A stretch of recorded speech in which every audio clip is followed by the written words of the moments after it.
We are live at the UN headquarters during the 78th General Assembly of the United Nations. We are preparing to listen to the statements of the Minister of Foreign Affairs of Cameroon, Lejeune Mbella.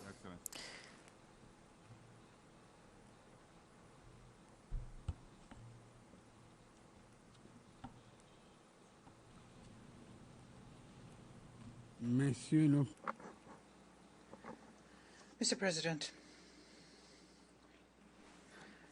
heads of states and governments, heads of delegations, distinguished delegates, Your Excellencies, ladies and gentlemen, the President of the Republic of Cameroon, His Excellency, Mr. Paul Biya, gave me the honor of representing him during the deliberations of the 78th session of the United Nations General Assembly, and asked me to deliver on his behalf the following statement. And I quote, "Please allow me to, first of all, extend the very warm congratulations on behalf of Cameroon to Mr. Denis Francis. We congratulate him on being elected to preside over the current General Assembly. His wide experience in multilateral diplomacy and his wonderful human qualities allow us to think that he will be able to steer our deliberations with effectiveness and success. I would like to assure him of the support he will have from my country as he discharges his honorable duty. And I take this opportunity to also congratulate his predecessor, Ambassador Shabar Qureshi, who worked hard to prepare the many high-level meetings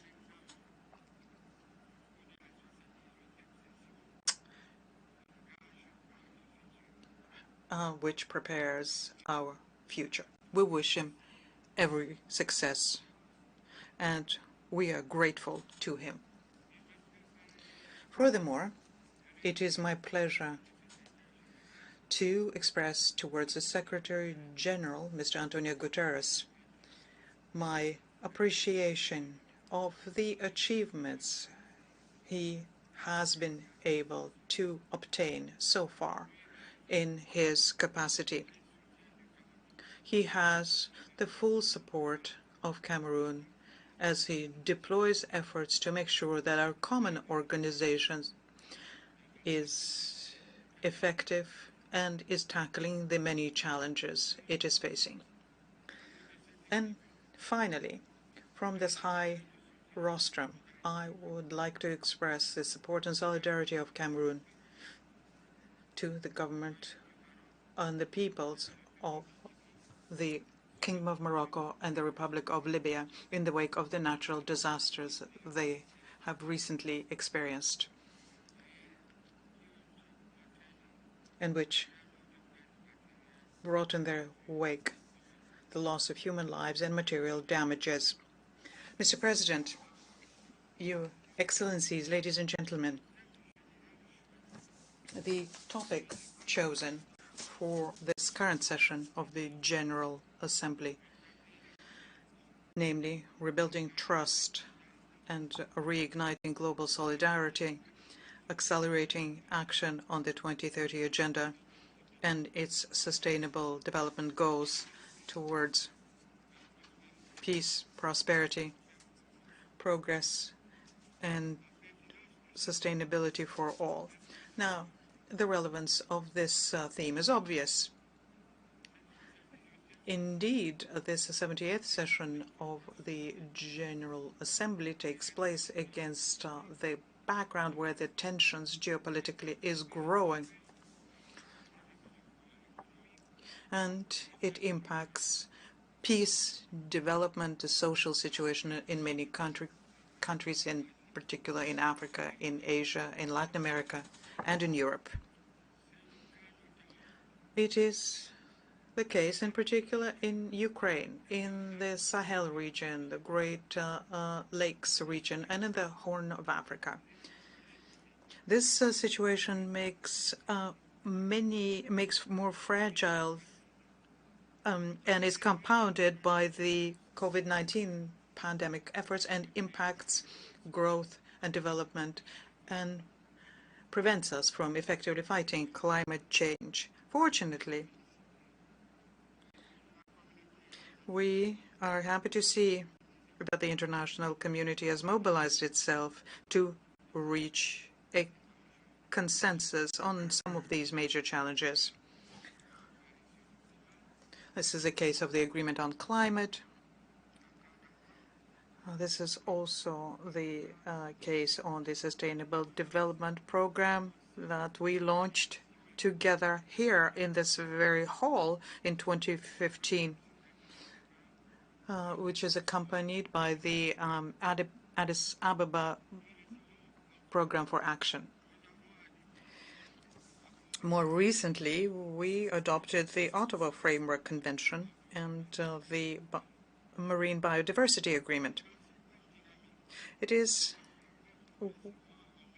following this trend that Africa is gradually implementing its own 2063 agenda and the African-wide agreements so as to have a unified Africa, Africa at peace in security, Africa with good governance,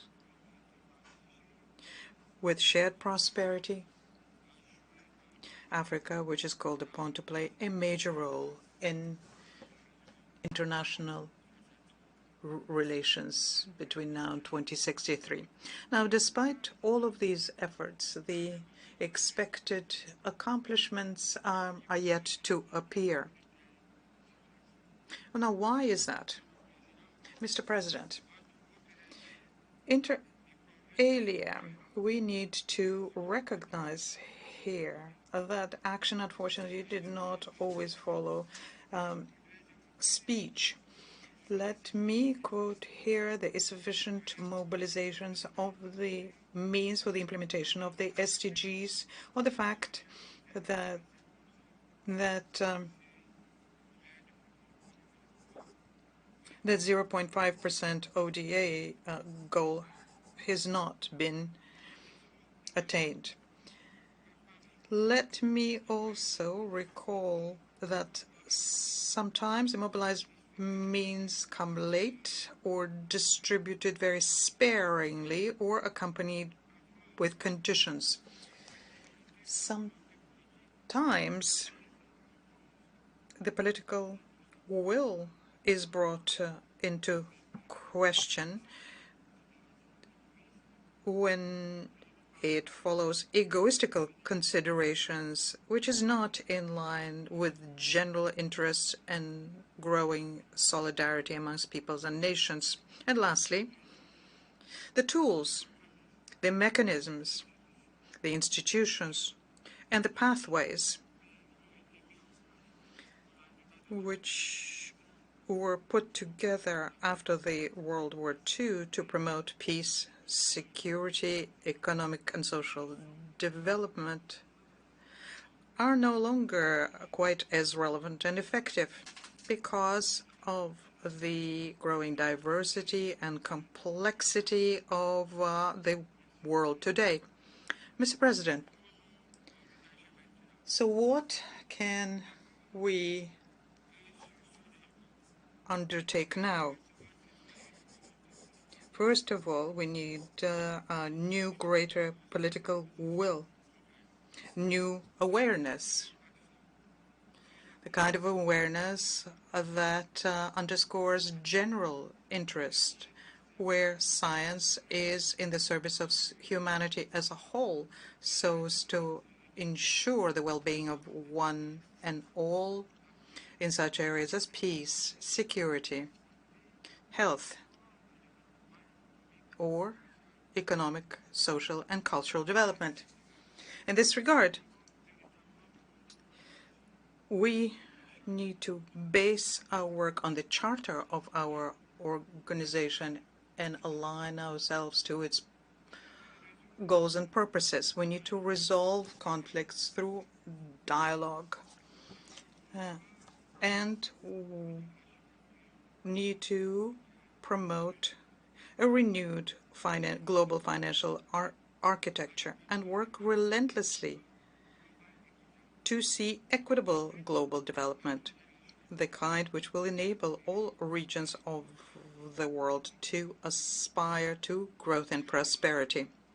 These are, in any event, the goals of Africa in Agenda 2063, establishing continental free trade areas, and we expect the outcomes here in such areas as research, science, technology, energy, infrastructure, communications, telecommunications, agriculture, food industry, debt, climate action, and development in general terms. We need to act together to reform the Security Council so as to give the countries of the South, and in particular African countries, a permanent and equitable representation.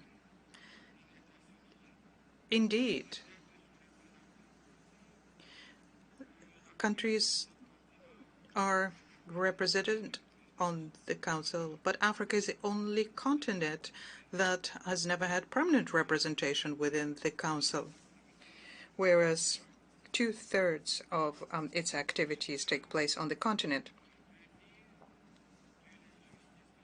It is an injustice that needs to be rectified, and that is why we reaffirm our support to the Esselwini Consensus and the CERT Declaration, and ask for 2 permanent posts and 3 non-permanent ones for Africa on the Security Council. Mr. President, Your Excellencies, ladies and gentlemen, Cameroon is committed to the commitments it undertook in terms of solidarity, and was the first country to ratify the Paris Climate Agreement, and together with other countries in the Congo Basin, we work together to find a solution to climate change. We're also one of the pioneer countries in operationalizing the agreement on the Continental Free Trade Agreement, and we proposed a plan for implementing the SDGs and Agenda 2063. We have on this a national development strategy to make sure that our country becomes an emerging economy. We also passed all of the necessary reforms for economic and social development and for good governance based on decentralization. This is to help all of our nationals to fully participate in the affairs of the country. In the security area, fighting Boko Haram is something that we continue actively together with member states of the multinational force and the Lake Chad Basin. The outcome of these efforts can already be seen on the ground, even as we recognize that additional efforts need to be made. In the north and the south of the country, peace and prosperity is gradually returning thanks to the active involvement of the government and in the wake of the recommendations of the wide national dialogue. And this is being done despite the occasional outbreaks of violence and hostage-taking. The effective implementation by the government of the presidential guidelines on development mobilizing and reintegration through SDR enables us to think that peace and stability will sustainably return, and the economic and development activities in the two regions will return. Certainly, these efforts will not be in vain. We take this opportunity to thank once again our bilateral and multilateral partners who continue contributing to improving this situation and helping the various plans put together by the government. Their valuable assistance in stabilizing these two regions is very much appreciated by the government,